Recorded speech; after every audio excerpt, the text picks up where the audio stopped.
Assalamualaikum warahmatullahi wabarakatuh. Pada video kali ini saya akan menjelaskan mengenai integral. Yang pertama itu definisi integral. Jika f(x) adalah fungsi yang bersifat f inverse x sama dengan fx, maka fx merupakan antiturunan atau antidiferensial atau integral dari fx. Integral disimbolkan dengan seperti itu, sehingga integral dari fx terhadap perubahan x dapat ditulis integral fx dx. Selanjutnya, integral tak tentu. Yang pertama pengertian integral tak tentu. Perhatikan contoh berikut. D per dx, x pangkat 5 plus 2 sama dengan 5x plus 4, sehingga x 5 x pangkat 4 dx sama dengan x pangkat 5 plus 2. Berikutnya, D per dx, x pangkat 5 plus 3 sama dengan 5x pangkat 4, sehingga 5x pangkat 4 dx sama dengan x pangkat 5 plus 3. Begitupun contoh selanjutnya, D per dx, x pangkat 5 plus 4 sama dengan 5x pangkat 4, sehingga integral 5x 4 dx sama dengan x pangkat 5 plus 4. Perhatikan bahwa antiturunan dari 5x pangkat 4 ada banyak yang berbeda, hanya pada nilai konstanta C saja. Himpunan semua antiturunan dari 5x pangkat 4 dapat dituliskan integral 5x pangkat 4 dx sama dengan x pangkat 5 plus C dengan C konstanta. Pengintegralan dalam bentuk integral fx dx dinamakan sebagai integral tak tentu dari fungsi fx terhadap x, yang dapat dinyatakan dalam bentuk umum seperti di bawah ini. Integral fx dx sama dengan fx plus c. Integral tak tentu fungsi aljabar. Misalkan C adalah suatu konstanta dan penurunan fungsi aljabar. Fx terhadap perubahan x adalah sebagai berikut.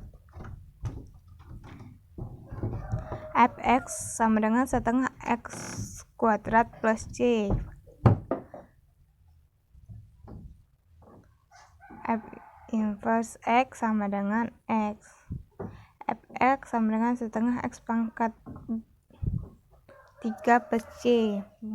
F aksen x sama dengan x kuadrat. Fx sama dengan 1/4 x pangkat 4 plus C. F aksen x sama dengan x pangkat 3. Fx sama dengan 1 per n plus 1 dikali x pangkat n plus 1 plus C. N tidak sama dengan min 1, di mana f aksen x sama dengan x pangkat n. Hasil penurunan fungsi f aksen x dari beberapa contoh tersebut dapat ditulis dalam bentuk pengintegralan sebagai berikut. Integral x dx sama dengan setengah x pangkat 2 plus c. Integral x pangkat 2 dx sama dengan 1/3 x pangkat 3 plus c. Integral x pangkat 3 dx sama dengan 1/4 x pangkat 4 plus c. Integral x pangkat 4 dx sama dengan n plus 1 dikali x pangkat n plus 1 plus c, di mana n tidak sama dengan min 1, sehingga diperoleh integral xn dx sama dengan 1 per n plus 1 dikali x pangkat n plus 1 plus c, di mana n adalah bilangan real dan n tidak sama dengan min 1. Selanjutnya, sifat-sifat fungsi. Yang pertama, jika K merupakan suatu konstanta, maka integral K dx sama dengan Kx plus C, di mana C itu ialah konstanta. Yang kedua, jika fx adalah suatu fungsi berintegralkan dan K adalah konstanta, maka integral K fx dx sama dengan K integral fx. Dan yang ketiga, jika fx dan gx adalah fungsi-fungsi yang berintegralkan, maka integral af plus minus gx dx sama dengan integral fx dx plus minus gx dx. Selanjutnya, integral tak tentu fungsi trigonometri. Tabel turunan fungsi trigonometri dapat dilihat seperti di bawah. Dan berdasarkan aturan integral tak tentu, integral fx dx sama dengan fx plus c dengan f aksen x sama dengan fx, dan tabel di atas, maka dapat diturunkan integral tak tentu dari fungsi-fungsi trigonometri adalah seperti di bawah. Selanjutnya, integral tentu. Jika integral fx dx sama dengan fx plus konstanta, yaitu integral AB fx dx sama dengan fx AB sama dengan fb dikurang fa, di mana A itu adalah batas bawah pengintegralan dan B batas atas pengintegralan, dan fx fungsi integralan atau turunan pertama dari fx. Sifat-sifat integral tentu.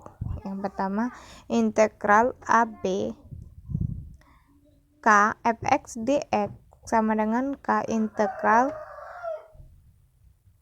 A sampai dengan B fx dx. Yang kedua, integral AB fx plus minus gx sama dengan integral fx plus minus integral AB gx dx. Pengintegralan beberapa fungsi. Yang pertama, integral dengan cara subsidi. Jika x merupakan suatu fungsi yang dapat diturunkan atau diferensial dari R adalah suatu bilangan rasional tak nol, maka integral ux pangkat R ux dx sama dengan 1 per R plus 1 ux pangkat R plus 1 ditambah C, di mana C itu konstanta dan R tidak sama dengan min 1. Dan yang kedua, integral parsial. Jika ux dan fx px fungsi-fungsi yang dapat didiferensialkan, maka integral udv sama dengan up dikurang integral udv. Selanjutnya, menghitung luas daerah dan volume benda putar dengan menggunakan integral. Yang pertama, luas daerah. A. Luas daerah R pada interval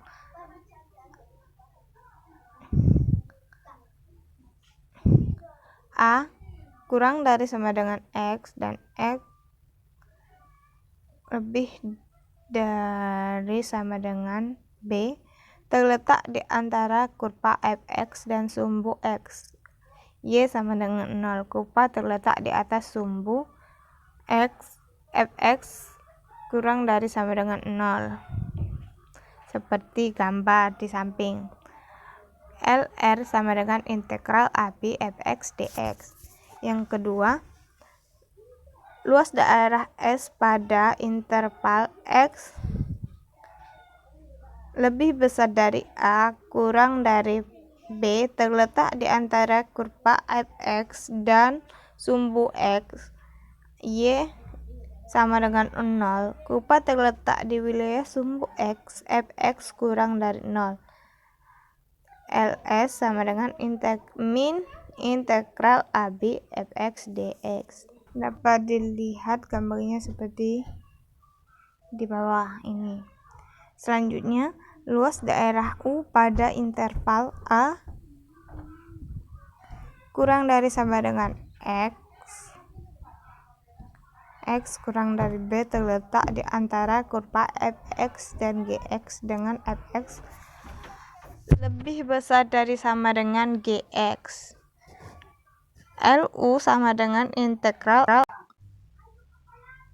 AB fx dx dikurang integral AB gx dx sama dengan integral AB fx dikurang gx dx.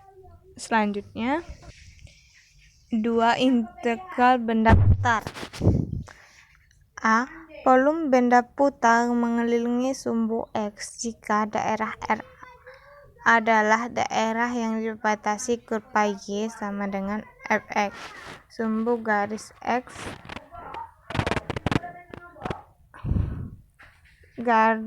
A dan garis X B dengan A kurang dari B jika daerah R diputar mengelilingi sumbu X sejauh 360 derajat,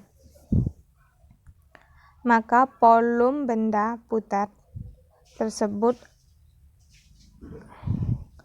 adalah P integral AB fx pangkat 2 dx. Dapat dilihat seperti gambar di samping.